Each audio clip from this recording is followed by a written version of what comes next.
Ever since the launch of Valorant, one of the most frequently asked questions has always been, when should you scope in or ADS?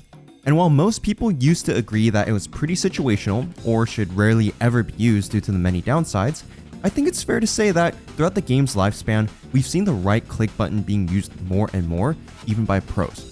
So what's going on, and should you yourself also start aiming down sights more frequently? Hey guys, it's Konpeki here, and in today's video, I'll be going over one of the most overlooked mechanics in Valorant, which is aiming down sights. Is this something you should implement in your own game? And if so, how should you go about it so your execution is more like the pros and less like the stereotypical Iron player?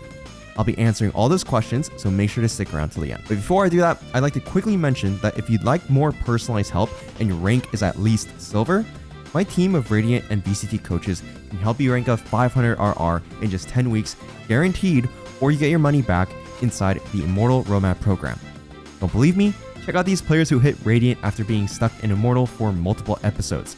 Over the last 4 years, we've fine-tuned our coaching program to help players consistently break through their plateaus, and we've continued to add the best coaches to our team, such as Milan, who recently got signed to Fnatic as our assistant coach for the upcoming season. So if you're serious about ranking up, book a free call with one of our coaches using the link in the description below to see if we'd be a good fit. Hurry, because the next 10-week season starts in just 2 weeks. Now, before we dive into the hidden strengths of ADS, I think it's important to understand why it has developed such a negative stigma and how it's become a rare mechanic in most people's playstyle. Now, of course, part of the reason is just in the fact that ADS does have some real downsides.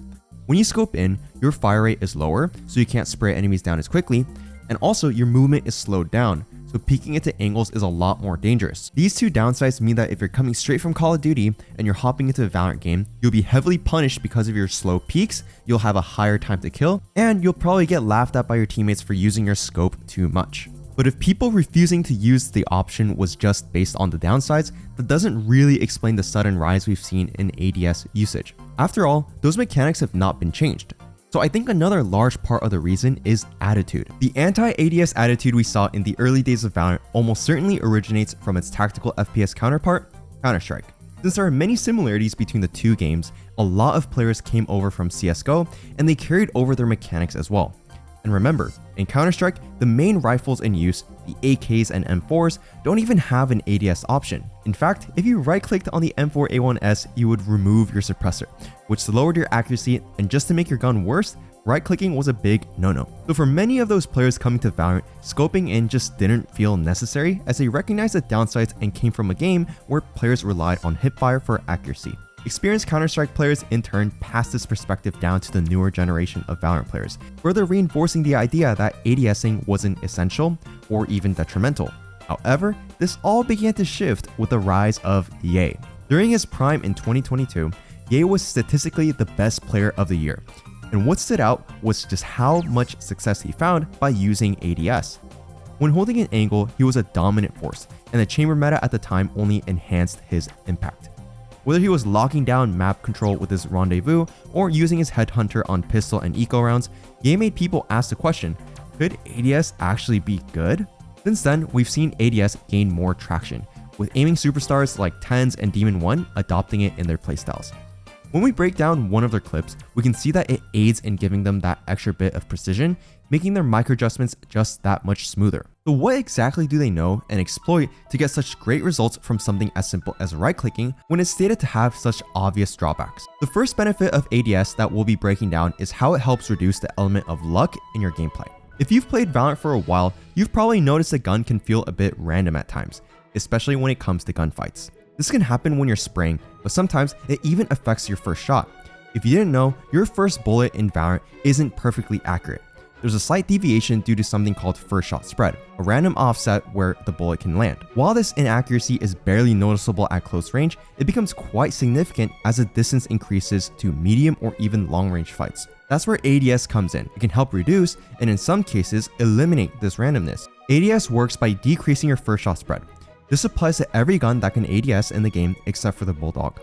What makes ADS especially powerful is that it reduces hipfire inaccuracy by roughly 40% on average. Sniper rifles, of course, are always 100% accurate when scoped, but another standout is the Guardian, which gains perfect accuracy while ADSing. Using this knowledge in long-range engagements can make your shots more consistent, giving you control over your aim rather than relying on luck. But the benefits of ADS don't stop there.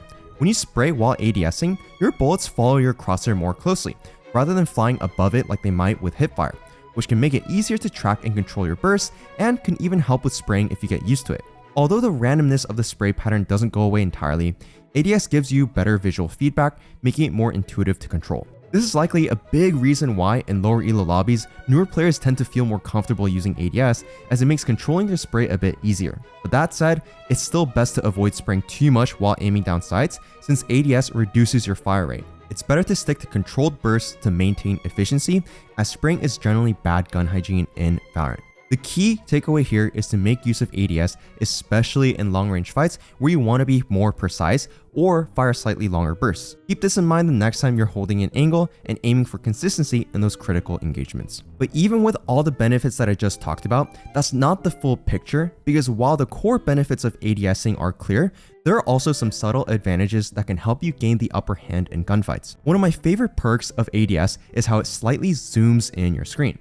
This zoom effectively makes targets appear larger, which is perfect for long-range engagements where enemies are so far that your crosshair might cover them. Personally, I find hip firing at these ranges a bit awkward because sometimes I can't even tell if my crosshair is on their chest or their neck, and when I miss my shots, I often review the fight and realize that I should have been using ADS instead. But when you ADS and the screen zooms in, it naturally changes your field of view. This impacts how much your crosshair moves relative to the distance it travels, which creates a pseudo effect of lowering your sensitivity. In situations where you're holding a single angle, this can be a huge advantage. Lower sensitivity is generally preferred when holding angles, as it offers a lower margin for error, making it easier to be precise. This makes ADSing an even more powerful tool when locking down those key angles. This slight zoom change might not seem like much, but here's where an often forgot about feature comes into play: the ADS sensitivity multiplier in your settings. By lowering this multiplier, you can further decrease your sensitivity while aiming down sights without affecting your hipfire sensitivity. This opens up a lot of potential for a more dynamic playstyle. You can still clear angles and entry fag as usual, but when it comes to holding angles with ADS, you can increase your precision. I highly recommend lowering your ADS sensitivity if your overall sensitivity isn't already low. It might take some time to get used to, but in the long run, it'll help you lock down angles more effectively, ensuring you're ready when someone walks into your crosshair. However, as mentioned earlier, ADS does come with its fair share of drawbacks. The intentional slower movement speed is designed to discourage players from gaining extra precision while peaking common angles. Clearly, the devs intended ADS to primarily be a defensive tool. However, there's a clever way to bypass this, which you will often see high-level chamber players do this with his headhunter ability. Instead of holding down ADS throughout the entire peak, making themselves an easier target, chamber mains will often peak with full hipfire movement speed and then ADS just as a stop to counterstrafe and line up the shot. This technique allows them to benefit from the increased first shot accuracy of ADS while also avoiding the movement penalty.